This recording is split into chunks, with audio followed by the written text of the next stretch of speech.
Hello, hello, and thank you for joining us again on another episode of Dela's Voice. Rachel Benton is my next guest. She is a certified Heal Your Life teacher and life coach. Rachel is on a mission to help women love themselves, find their self confidence and self worth. She helps women embody their authentic self so that they can finally step into who they truly are and start living the life that they desire. You can say Rachel is my kind of superhero. She's full of energy, she's full of love, and all she wants is to help other women find their best life. So please help me welcome Rachel Benton on Dela's Voice. Hi, Rachel. Hello, Dela. How are you? I'm good. How are Good. you? I'm so excited to be here. Oh, I'm so happy you're here. Awesome. Yes. We're going to have a fantastic conversation today. I just know it. Me too. So, Rachel,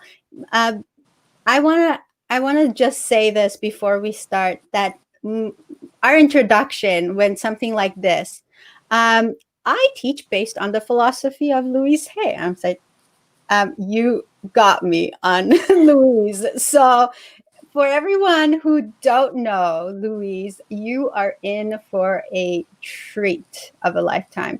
And so this lady right here, she knows all about that teaching, and she's going to talk so much about that. So I want to welcome you, Rachel. I thank you so much for giving us your time. I just know that you're going to bring so much value to today's interview, and people are going to benefit from this.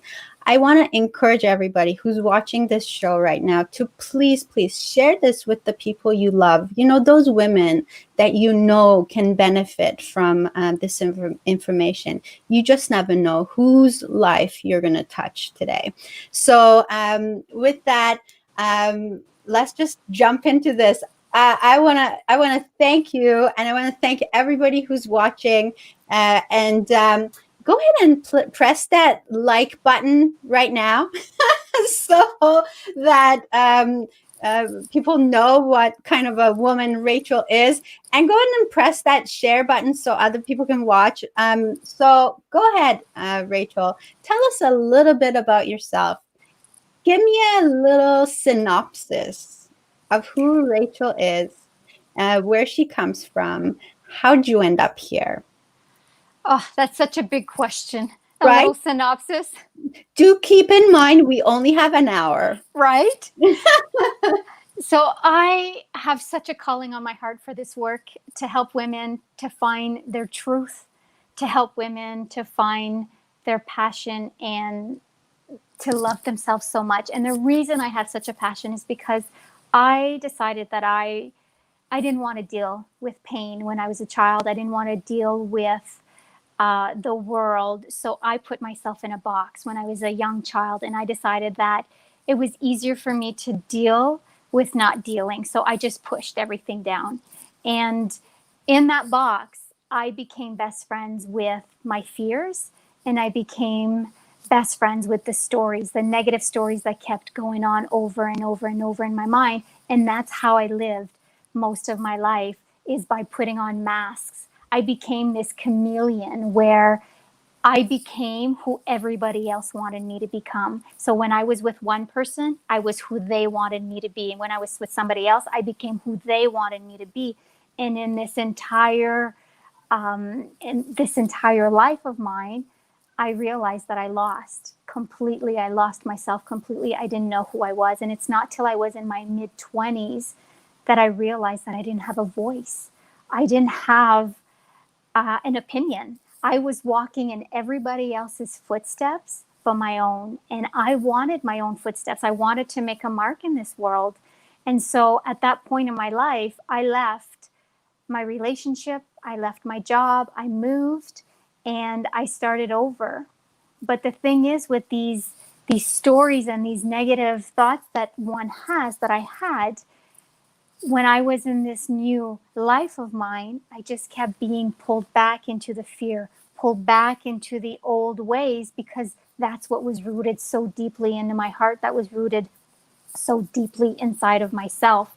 And so it took another while for me to start realizing that the people that I was attracting around me weren't the people for me. The relationships I was attracting were the relationships that were leaving me feeling worthless, and just they weren't working. And I came to a point where I was like, there has to be another way. There has to be another way of thinking, of moving forward. And it's when I made the commitment to find that way that everything started opening up for me. And so I decided, I made that commitment about 6 years ago. So 6.5 years ago, because it was January, 6 years ago, I made that commitment. And in February, I woke up in the middle of the night with a knowing, with a revelation in my heart that I had to move. So I lived in Eastern Ontario at the time. So I lived in Ottawa, and I had to move to Southern Ontario because my family was here and my family needed me. And I woke up in the middle of the night with that knowing, and I walked into work that next day. I gave my resignation. I gave 3 months notice because I was working at the hospital in a manager position. So I wanted to make sure that they were filled and ready to go with somebody else. So I gave my resignation. I sold my house. I packed my stuff and I moved. And when I moved here to Southern Ontario, everything started working out. Synchronicity started happening. And this is when I was introduced to Louise Hay, because I was trying to understand what was going on. I was trying to understand how the universe worked and what this world was that I wasn't familiar with. And somebody suggested that I pick up the book, You Can Heal Your Life by Louise Hay, which I did, and I devoured. And I read it over, and I started applying the tools into my life. And I started changing the way I was talking, because there was a lot of negative in my talk. There was a lot of complaining in my talk. And I started shifting that. And I started talking more positive. I started using affirmations. I started doing meditation. But again, those deep-rooted fears kept pulling at me. So I was just kind of dabbling in it. I would do it, and things would go really good. And then I would stop, and then I would be pulled back. And it's not till I actually got into doing this certification with the Heal Your Life that we had to do a 2-day intensive workshop, a Heal Your Life workshop. And it's through that 2 days that my heart was broke open, and I started noticing, this is where I realized that I was putting myself in the box, that I had put all those barriers around me to keep myself protected and keep myself safe.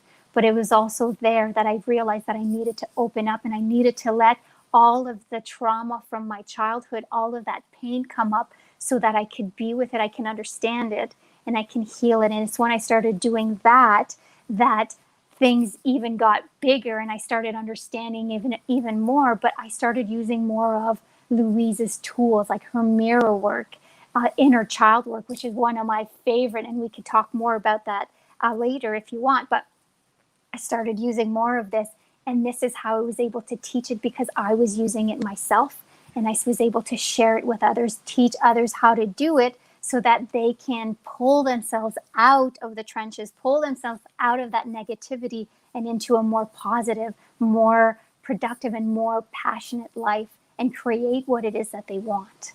Woo! Yeah. That Feels is good awesome. saying that. There you go. Okay, I have so many questions, but I Okay. want to make sure that we acknowledge people who are watching, please. So keep the comments coming. I see a few comments. I want to say, Fran, she says, two of my favorite people. Aw. I know. So Tony Walsh is watching. Madeline is watching. Marianne Pageant is watching. Thank you so much. I know there's people watching on YouTube. My mom is watching. Hi, Mom. Okay. Actually, my mom just started listening to Louise very recently, and she's loving it, and she's noticing a big difference. So, okay, I want to go back to your life in Ottawa. Mhm. Did at any point in time, did anyone approach you with something like, Rachel, how about doing some meditation? Or how about, like, did anyone approach you with anything like that ever? Yes. And what was your reaction to? Resistance. Hmm. I didn't think I needed that. It wasn't for me. I didn't have time. I didn't have time to sit with myself for 10 minutes. And I remember that was the suggestion, is to just sit and breathe for 10 minutes. I'm like, I don't have time. I don't have time for that. I have a big job. I have a big life. I don't have time for that. And that was the resistance. There was so much resistance back then. And yes, and even to a point where I was brought to a personal development course, which was huge. This was my first experience in personal development, self growth. And it was an 11-week program where we met every week. And I went every week and I did the work. And the teacher kept saying, every day you need to sit in quiet for 10 minutes. And every week I would go and he said, did you do it? No. Why didn't you do it?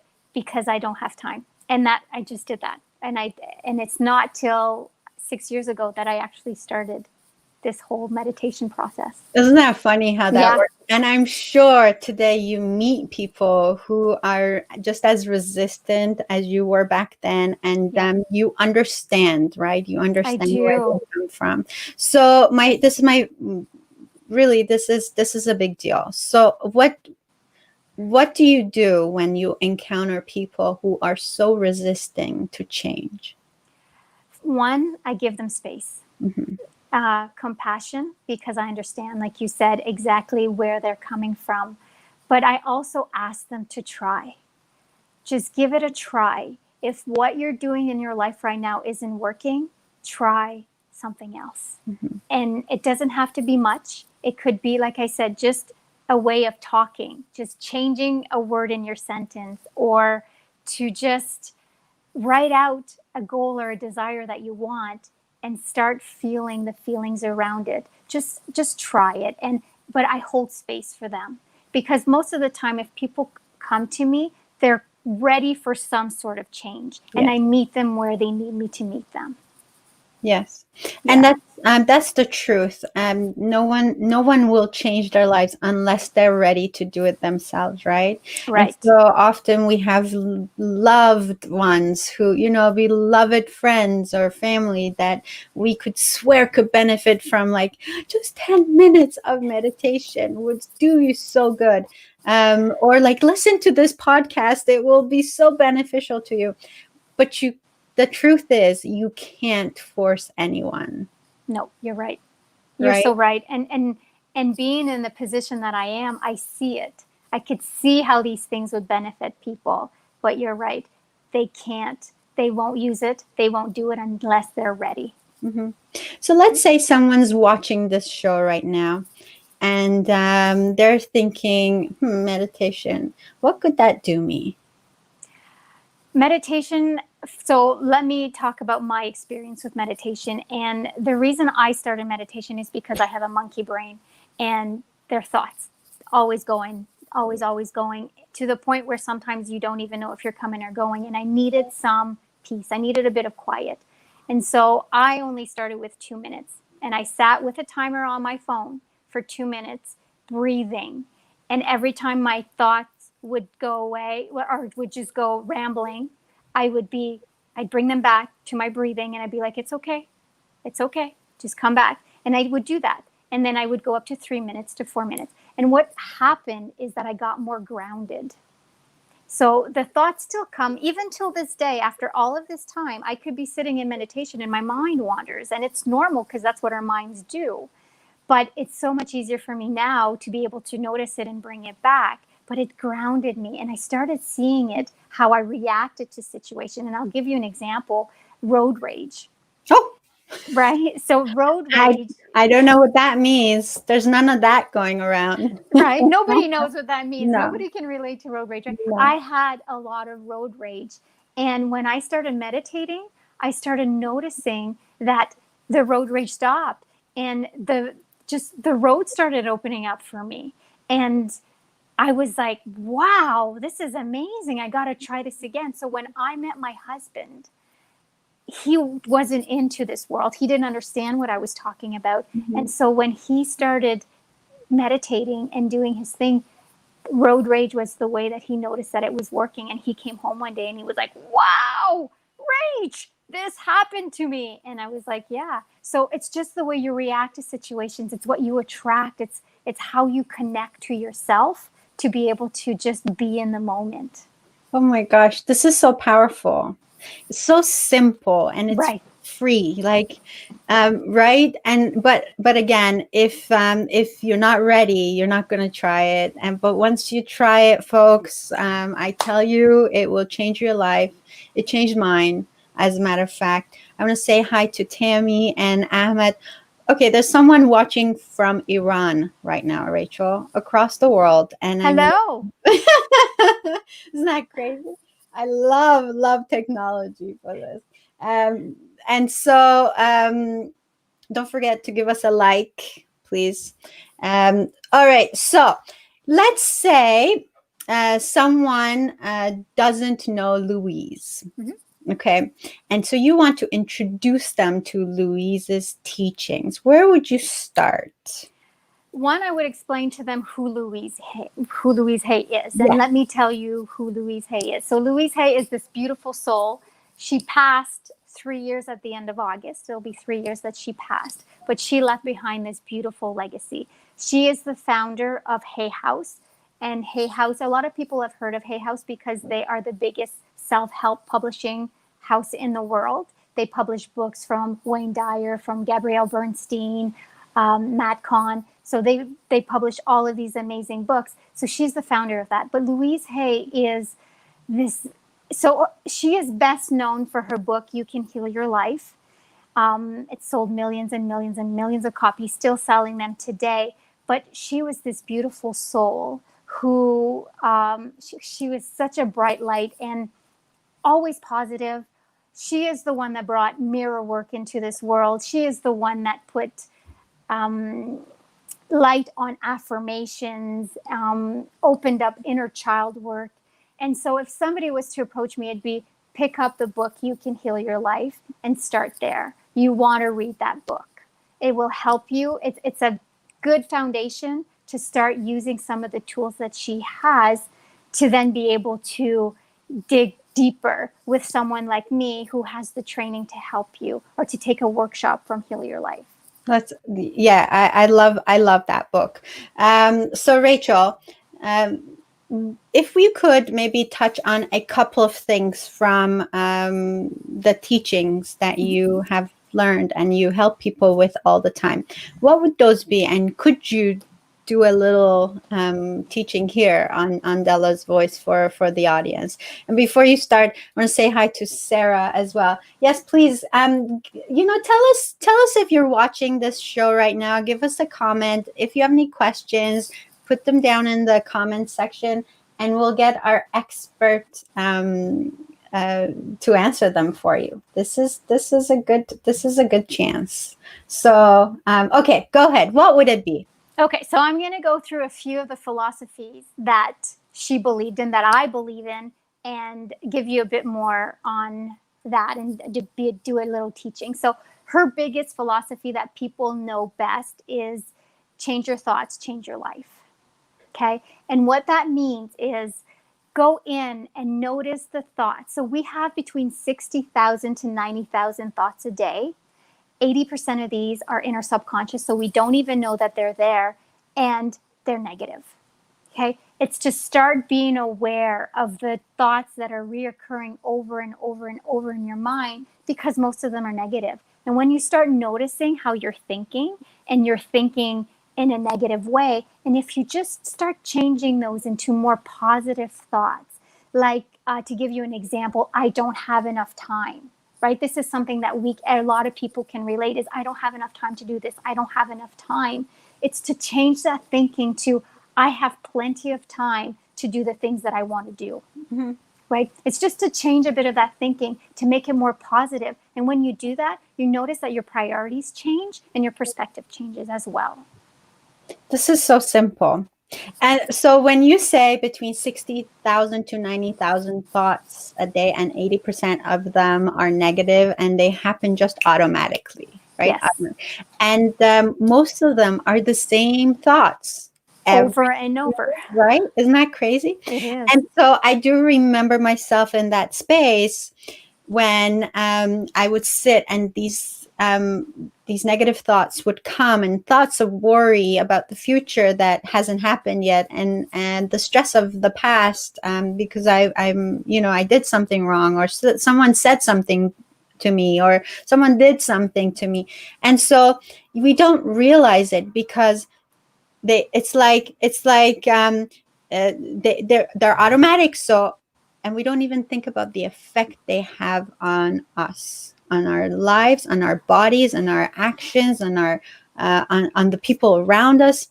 It's crazy, Rachel. It really is. And a lot of people, if you're not being taught, or if you're not being told how your thoughts have that much power over your life, you have no idea. You just live your life thinking that your thoughts control you, when really we have the power to control our thoughts. What's one thing that you can say to someone as a proof? Oh yeah, you don't believe me? This is the power your thoughts have on you. I would say, look at where you are in your life, and are you where you want to be? And if you can say to me without any resistance, without any second thought, that you are where you want to be, then you actually have some good thoughts that are going on in your mind. So, but if you're in a place and you're like, no, I'm not where I want to be, I am stuck, I am lost, I don't know what my next step is, your first step is to start looking at what's going on in your mind, what's going on with those thoughts. Holy moly. Okay. And I want to say this with from the bottom of my heart. Okay.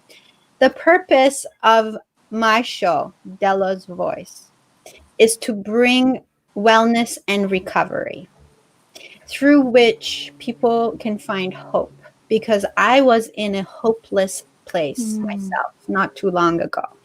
And it's exactly through what you said that I was able to change my mindset and do this, because I have a lot of passion for it. And we had a conversation before the show, and we said it doesn't matter how many people watch this show as long as we get to touch one person's life. Yes. And so oh my gosh, if anyone could take anything from this right now, you just said it. Realize that where you are, ask yourself the question, is it where I want to be? And if it's not, then that's your sign.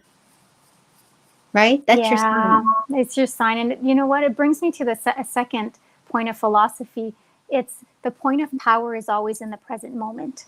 So in this present moment, you have the choice to change your future. You have the choice to change that thought. You have the choice to be able to switch what's going on right now. You can't go back. You can only move forward. So, but it's in this moment right here, in this present moment, that you have the choice to change. Love it. Yeah. Fran says, she has a question, actually. I'm going to show it on screen. How would you guide someone to access their inner child if someone is having difficulty with this concept? First of all, what is the concept of your inner child? If you could explain that, and then answer Fran's question, please. For sure. So inner child is that place inside of yourself that holds on to the fears, that holds on to those childhood stories. It's that place where the trauma came from as a child. So that's how I can best describe what that is. So if somebody's having a hard time tapping into this, the best way is through meditation. It's to actually sit with yourself and to go back to a time of your childhood where there might have been trauma, where there might have been something that happened that you felt an emotion, a strong emotion to it. And it could be like a rejection. It could be an abandonment. It could be something like that as well, where you actually sit with yourself in meditation and you go back to that time. You go back to that time and space, and you sit with that inner child. So it may be that you were 5 years old. My inner child, I spent a lot of time with my 5-year-old self. So it's to sit down with that child and to actually have a conversation with her.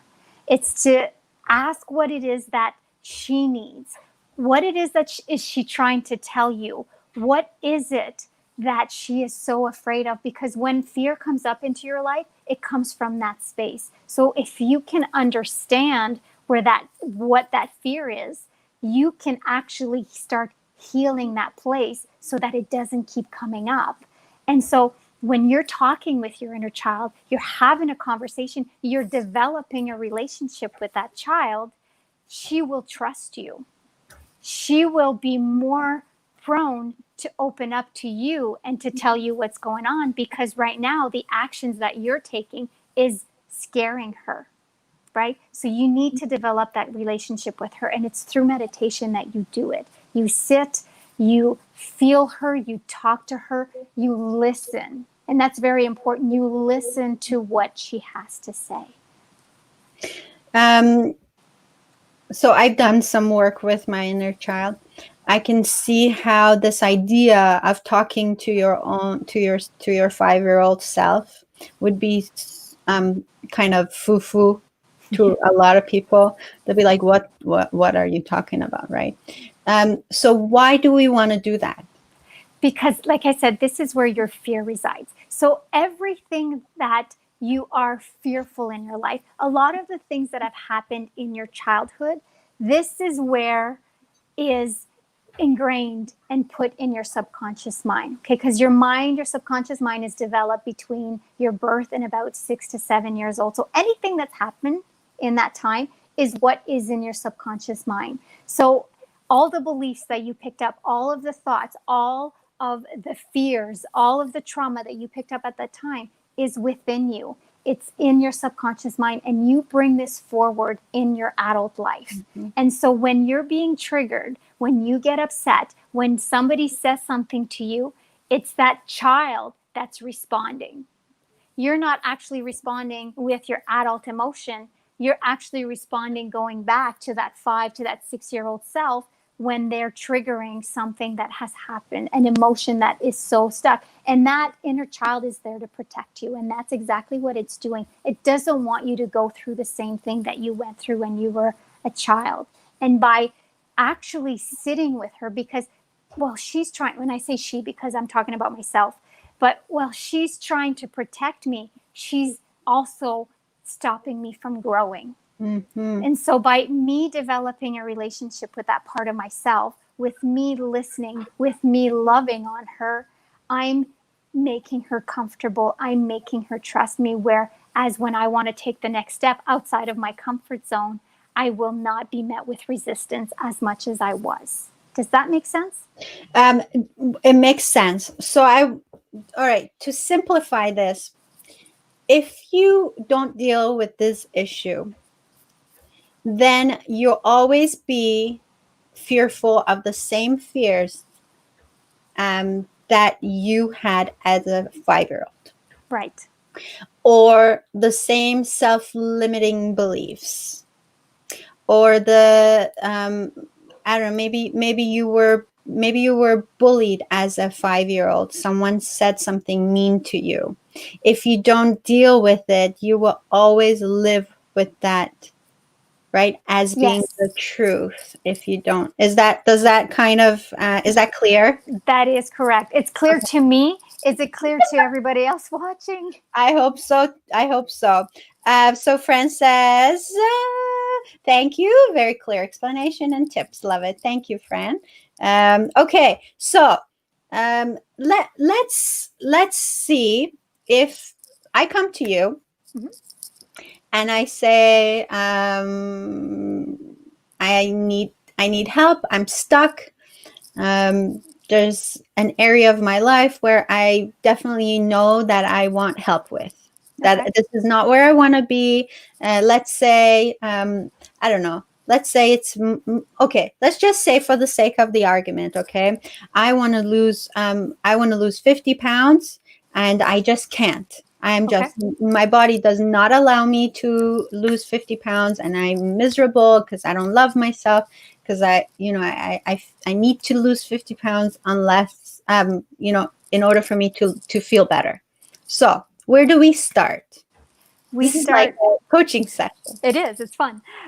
We start with your belief system. We start with your thoughts. So we go back and we start looking at the beliefs that you picked up as a child. So what were your parents saying about your weight? How were you eating back then? Because a lot of us have an addiction to food. And this addiction to food is to fill a void that happened when we were kids. So we start looking at what has happened in your life at that time. Again, what was going on in your life back then? What was everybody else's thoughts on food? Is it really your belief, or is it your parents' belief? Because we pick up on all of these things. And so this is where we start with your belief system. Let's go back. Let's brainstorm anything that comes up into your mind about being overweight. What does that mean to you? How does it make you feel? Because a lot of the times, how it makes you feel is actually the way you're punishing yourself, and you're making yourself feel that over and over again. So we need to pinpoint the feelings, the emotions, what beliefs, what are the thoughts that you think about yourself. And then we start looking and going down to the root to be able to start changing those beliefs, because you don't want these beliefs anymore. You want more empowering beliefs. You want more positive beliefs. Okay? Does that make sense? That makes total sense. Okay. Because here I'm thinking this is really cool, because if the way I'm living my life right now, with the belief system that I have right now, is not giving me the results I want, then I need to change those belief systems to get the results I want. That's correct. Okay. So have you helped, like, someone that comes to you and that was like, oh my God, this is such a good feeling, I actually helped this person overcome this? Could you share that with us? Definitely. And I can give you different scenarios in relationships in just their life. So I'll talk about this one. And she's a lot of hard time dealing with her emotions. She is an avoider, if that's a word. Mm-hmm. She avoids. So instead of dealing with her emotions, what she does is she eats and she binge watches television. Okay. And a lot of people can relate to that, because Mm-hmm. I think a lot of us do that when we don't want to deal with some situations. And she does it, but she's aware. And the entire time she's sitting there, she knows she could be doing something more productive or more healthy with her life. But right now, this is where she's at. Mm-hmm. Okay. So what we did is we actually went back and looked at, where did this start?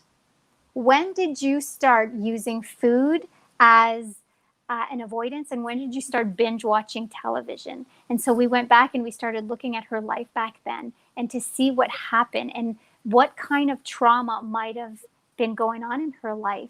And she realizes that there was some abuse back then, and this is where this is all stemming from. So we had to go back to that time. She had to go heal that child. She had to go deal with the emotions that she was feeling around that, so that she can actually start seeing where she wanted to go from there. So by sitting with the emotions, feeling them, because that's what you want to do. You want to stop avoiding those emotions. You actually want to start feeling them. You feel them, you heal them, and then it starts revealing new parts of yourself.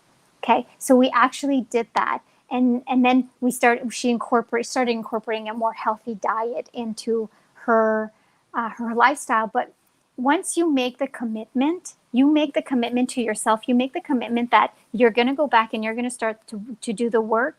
Every other area of your life is touched as well. So when she started doing the work, she didn't want to eat the junk food anymore. She didn't want to binge watch TV. She started seeing results. So what she wanted to do is she actually wanted to get out into nature. She wanted to be outside. She wanted to connect. She wanted to connect to people who were going through the same thing as she was so that they can support each other. So she built a support system around herself. And then doing that, she started healing. She started living a healthier lifestyle, but then she started noticing that her relationships were changing, right? Her friends were changing. She was, again, building a network of people to support her. And that was just that feeling that somebody made a commitment to themselves, that feeling that they thought that they were good enough to be able to heal those emotions it's just beautiful. It sure is. Yeah. Sounds like she became really mindful. Right. And you touched on such an important subject, dealing with your emotions, right? And sometimes we've learned this so much. Like I've heard it so many times. Oh, grow up. Oh, like get over it, right? And it's not healthy. I think the healthier thing would be to actually feel the emotion I'm feeling, give myself the self-compassion to and the grace. Yes. Right. Grace is important. I want to say too that it's important to feel what you're feeling, and you can't be happy all the time. You're going to go through things in your life, but you can't get too hard on yourself for having negative feelings, because we all do. And I always say to my clients, I feel the feels, feel it. Just don't build a house there. You can visit, but don't build a house there, right? Move on. Yeah, move on. So feel the feelings. You have the right to feel those feelings. You have the right to have those feelings. Just don't dwell in them. Yeah. And I love that. I love that. Feel the feeling. Just don't build a house there. Yes. Don't get stuck there. That's right. good. That's so good. I love it. Okay. I want to move on because I was so much that I want to hear from you. When I asked you what you would like as the title for this show, you said, "Who are you really?" Yes. And so I want to ask you, how would you answer that question, Rachel? Myself? Yes. Oh, who am I really? I would answer. So let me just give you this example. Okay. So we tend to put to match who we are with labels, with people's expectations, with job titles, and none of these define who we are. And I always say, look at yourself like a sky. Okay, you are the pure blue sky. You are the light. So this is how I see myself, right? A beautiful blue sky. I am the light. I am love. I'm pure love. And the clouds that come through are those labels. They're the emotions that come through, but nothing sticks, right? These are only temporary things that happen. And so the skies come through and then they go, but nothing, the blue sky always stays. So I am that blue sky. So I am love. I am light. I am pure joy. And I am, like I said, love. I am confidence. I am full of energy. Full of energy. That's who I am. That right? is who I am. Yes. Ooh, I love that. Yes. I love that. Okay, that really puts a picture in my mind, and I'm never gonna forget that. That's beautiful. Because you're right. So many of us would say, "Who am I?" Oh, my name is Dela, and I'm a mom, and I'm right. Yes. And so we yeah, you're right. The titles and the expectations, and yes, you're right. But that's beautiful. That's beautiful. I don't look at a sky the same way anymore. Every time I look up now and I see the clouds, they make me smile because I'm like, you guys won't be there in an hour. Right? Yeah. That's good. Yeah. That's good. You talk about self-love. How important is that in the journey of finding the bliss? It is the most important thing. I would say forgiveness and self-love are your two biggest keys to transformation for it to stick. Forgiveness and self-love. Yes. Do you want to elaborate on those two? Definitely. Go ahead. I'm going to start with forgiveness. And forgiveness is such a big topic. And it's funny because I had a just a class work of a program, and we were talking about forgiveness, and it became this big topic of conversation. But we need to forgive in order for us to start releasing the things that are attached to us, the things that keep us stuck. We need to start forgiving. And when I say forgiveness, I don't mean you need to you condone the behavior of the next person. It's meaning that you are freeing yourself. So start forgiving the rejections, and these can date back to a child, because we just keep bringing these with us. It's like if we put them in our backpack and we just keep carrying that with us. But you need to start forgiving the people that are around you and just start opening up and letting go of everything that's dragging you down. And once you're able to do this, because forgiveness is basically, I'm going to say, the teeter-totter that will totter you back to self-love. Because until you can start forgiving everything, you will not be able to find self-love. And so just I just want to clarify. So, you know, a lot of people would say, well, nothing's my fault, right? Nothing's my fault. This happened to me, right? I just have bad luck, right? Yes. Why should I forgive myself? I didn't do anything wrong. Nothing is my fault. And I know you know what I'm talking about. Yes. So what do you think? What's your take on this? What do you answer to this? We go back to your thinking, right? We go back to those thoughts. You keep saying that they're not your fault, but what is actually the thoughts around the situation? Did you attract that to you? Because most of the time we attract the situations to us. So all of these things might not be your fault. You think they're not your fault. They happen to you, but really they happen for you. There's a lesson. I always say there's a lesson in everything. So if you're getting into and you're being, it's not my fault, I don't have to forgive myself, then I say go back inside. Go back and see what's going on in there. And don't get me wrong. When you go back inside, you feel it. Just be true. Open that part of yourself up to be able to see the thoughts that are creating the situations that you're attracting. Okay? This is a big step. Forgiveness is a big step. Oh, yes. And so you're not just forgiving yourself for the things that you may have done to others. You're forgiving yourself for the things for the way you have hurt yourself. Yes. You're forgiving yourself for letting other people hurt you. Because there's always a part that we play in our own lives. And I think for me, one of the biggest hurdles to overcome was exactly that. Realizing that I do play a part in every single thing in my life. And there's so much power in that. We don't realize it. But there's a lot of power in taking responsibility for the part you play. There really is. And to take that power back, to realize that you always have a choice. You can either play the victim or you can play you, right? You can either make that choice or this choice. How is it that you want to live? But what is it that you want to experience? And really start looking at this. And speaking of forgiveness, I also want to say that it's so important that people forgive other people for not being how they wanted them to be.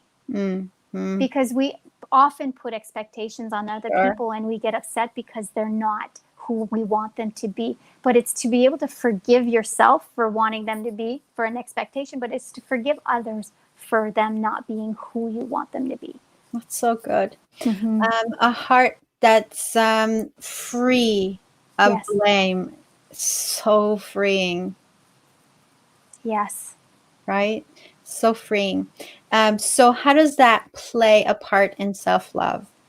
So self-love is all about to stop criticizing yourself. It's to accept who you truly are. And in order for you to move forward and accept all of those parts of you, the past, the experiences, the things that you've done, right? To accept all of that as part of you, you need to be able to forgive all of these little parts. And once you're able to do that, it opens up an entire other world where you can actually be compassionate towards yourself. You can be kind and gentle to yourself, and to know that you were doing the best you could with the tools that you had at the time, right? You wouldn't make the same decisions today because you know better, but you still have to go back and forgive yourself. But when you start realizing these things, that's when you start accepting who you are, and you stop criticizing yourself, and to just be kind and gentle and make yourself a priority into your life,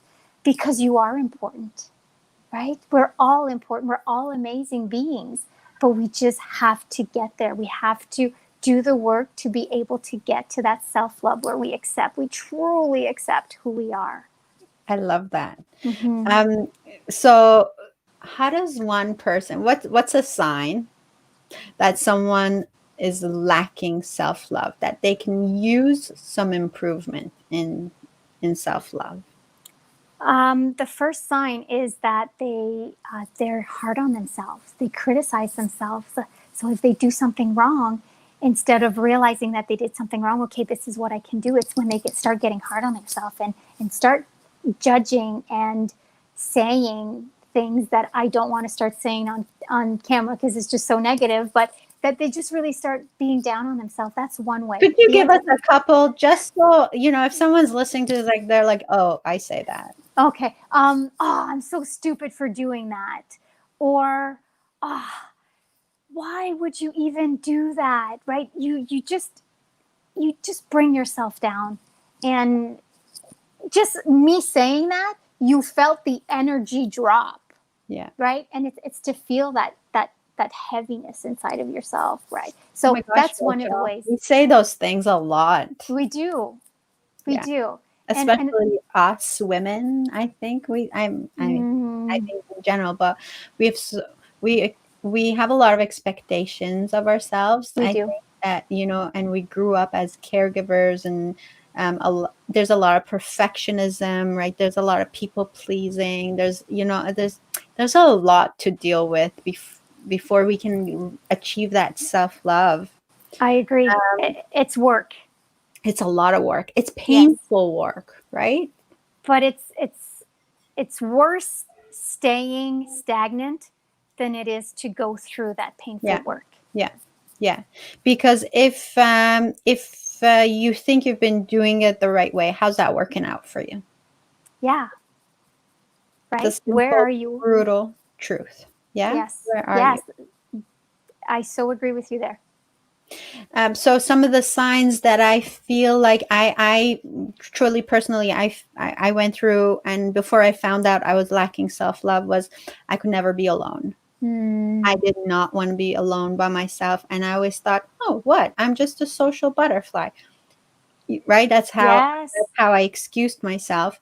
Or you start drinking, or you start smoking, or you start binge watching, or you overeat, and just like you said, because you can't deal with yourself. Right. And all of those are resistance. You are resisting something inside of you. Yeah. Those are good examples. Wow. Yes. So you need forgiveness, you need self-love, and at some point you'll start noticing that as you're changing, you are more empowered. Yes, your confidence grows, your worthiness grows. So just a little bit on that, please. Sure. When you and I find that these things happen in the forgiveness process, because like you were saying earlier, when you start forgiving, you start feeling freer, right? You start feeling lighter. And so when these things happen, you get more happy. And when you start becoming more happy, you find the confidence. You start looking at your worth and knowing that you are worth more than all of the baggage that was holding you down. And then you find self-love. And once you're there, it's this beautiful, it's just this beautiful being with yourself. It's the knowing, it's the comfort. It's really coming home to who you are. It's finding that light inside of yourself that was being just dimmed by all of the layers, by all of the thoughts, the beliefs, by all of the criticism that just keeps your light dimmed. And when you start peeling those layers and when you start doing the work, your light shines. And when your light shines, you attract opportunities, you attract people, anybody that you want in your life, any opportunities will start showing up for you. And it just opens up a whole other world. It really does. It's like magic. It really is. It's so magical. It's so good. I love it. I do too. So we have we have like less than 10 minutes left of our time, Rachel, but I want to give you plenty of time. First of all, I want to make sure that we say hi to everybody who's watching. Thank you so much for watching us. Go ahead and give us a like, thumbs up. And yes, please. And if you have any questions or comments, please go ahead and put them down in the chat box for us. Rachel Benton Coaching. Now, so I want to put down the banner for that so that people can see it, first of all. There it is. Mm-hmm. Going by. So they can reach you on there. Yes. Okay. Obviously, people can get in touch with you via email. Would you, or do you, what's the process? So that if someone doesn't know, how does it work? So how does it work because I'll tell you my own experience with my first coach was that I was like, you want me to talk to someone about my problems? Like, is that like a shrink or someone, right? And I talked to a lot of coaches on Dela's Voice, but who knows, like someone might just hear you and they'll be like, no, that's the one I want. So yes. Go ahead and tell people what's the process. So you reach out, you email me, or you can DM me on social media. And what we do is we actually get on a Zoom call where we can see each other, because I work a lot with the energy of another person. And so we can see each other and we just have an open conversation about what's going on in your life. And I explain to you what coaching is and what the process is and what I'm going to do with you. And so that you're not blinded by anything, you know exactly what you're getting yourself into. But it's to work together to make sure that you're comfortable and I'm comfortable. And again, it's just to have this open conversation. And once we have that open conversation, we know where we're going. We together figure out the rest. It's not all one-sided. It's working together. That's awesome. So this first call is obviously there's no cost to it for someone no to cost find to it out at all. if they can relate to you, right? If you can help them. Perfect. Yes. Perfect. Can I just say this? And I want to say this from the bottom of my heart. And this is for people who are avoiding coaches. I'm a true believer in that when you get a coach, you can improve your life. Any area of your life, you can find a coach that can help you get it, make it better, improve on it. And so don't resist getting a coach. And I know that a lot of people say, well, it costs money, but this is an investment in yourself. If you don't take care of you, you are no good to your loved ones. Nobody wants you around if if you don't love yourself first. That's so well put. Well, true. In layman's term, right? I found that when I started working on myself, when I started truly becoming more in love with me, I didn't have to pretend anymore. I didn't have to work hard anymore. The right people were attracted to me, and my family started really enjoying being with me, right? That's like some of the perks. Yes. My son, just some of them. Right? So my son said to me, Mom, you were actually nice. which was really good to hear, right? That's awesome. That's great. I love that. Thank you. So, Rachel, I want to give you a couple of more minutes to finish this talk with whatever you want. What is your message Let me to people? let me give you guys a couple of tips on maybe things that you can do to get started.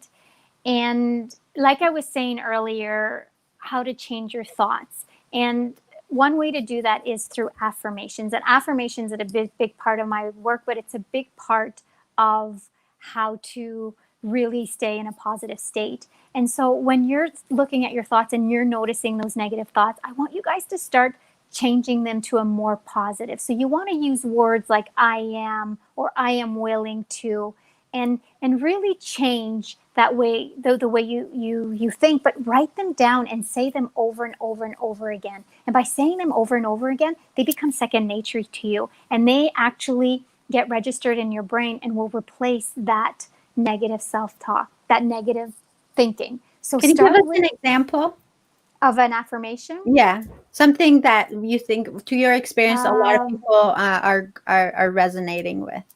I accept myself exactly as I am. Mm-hmm. And that's a big one. This is one that I use with all of my clients at the beginning of their coaching, because we all have these thoughts that push us away, that criticize us. And by saying, I accept myself exactly as I am, and saying it over and over and over again, you really hone into what is going on inside yourself. And I also want to say something else that I do with my clients that I think is just fabulous is what I call a joy list. And what that is start writing down everything that brings you joy. And these could be as simple as fresh cut flowers or walking on a beach, or it could be anything like that. And just start writing a list of everything that brings you joy. And every day, pick one item out of that list and do it. And you're bringing a little part of joy to yourself. You're committing to something that you want to do for you. And it just shows yourself that you are important. And it brings some light into your life. So I think that's super important. Ooh, that's easy to do. It is. It's so easy. But there are little things that you can start doing that'll bring some positivity, that'll bring some more just love towards yourself. Excellent. Yes. Excellent. Yes. Okay. What else? Gratitude. Gratitude is a huge part of my practice.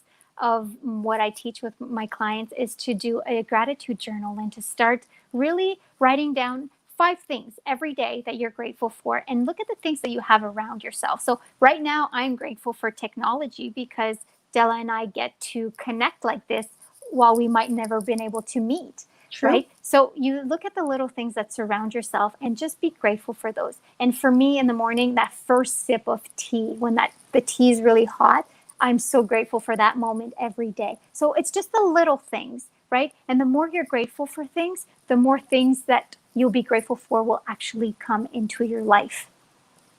And something else, nourish your mindset. So start listening to podcasts and reading books like You Can Heal Your Life, where you're actually adding positive and growth content to your life. And 10 minutes a day is all you need to start reading and nourishing that mindset, so that you can start shifting into a more positive thinking. Yes. Amazing. Those are great tools. So, changing the negative thoughts to positive affirmations, writing a joy list, and writing a gratitude list. Yes, and nourishing your mindset. And nourishing. Oh, that was 4 things. And yes. Nourishing your mindset. Yes. Thank you so much, Rachel. Thank you. Thank you. Thank you. And if there was a quote for Rachel Benton, what would it be? Oh, that's a good one. I have to think about that. If there was a quote, my own quote? Sure. Or something that you love, like that you say all the time. But I prefer your own quote. My own quote. I would literally have to go back to, you can feel the feelings, but don't build a house there. I love that one. Me too, very much. And I use it all the time. Yeah, so I'm gonna write it down, and I'm actually gonna I'm going to quote it on social media and write down Rachel Benton Thank you. underneath. You can feel the feelings, Just don't build a house there. Just don't. I love it. Don't build a house there. Yes. Okay. Gold. Thank you.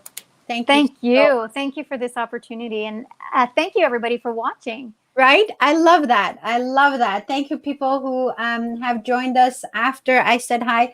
Reza and Keel, thank you so much for everyone who commented, and thank you for the questions. Rachel, thank you for being the superhero that you are in this world. And thank you for being the superhero that you are. You're welcome. You're welcome.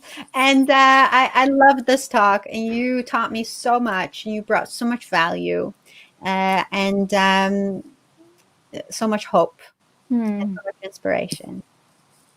Thank you. I truly, truly appreciate you, my friend.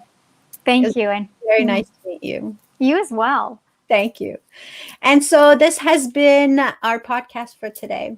And I want to leave you with my AAA success formula, which again works perfectly in this situation. Do you want to hear it, Rachel? Yes. Oh, yes. So the AAA success formula. The first A is for admit. Admit that there is something not quite right in your life. The second A is for ask. Ask for help. Ask for support. Hire a coach. The third A is for take actions. Because ultimately, you are the one in charge of your life. Does that resonate? I love it. Oh, yes, I love it. Thank you. So the AAA success formula. So thank you, everybody, for joining us today. And this has been another Dela's Voice, hoping to spark your soul. Stay safe. Mwah! Thanks, Rachel. Thank you. Bye.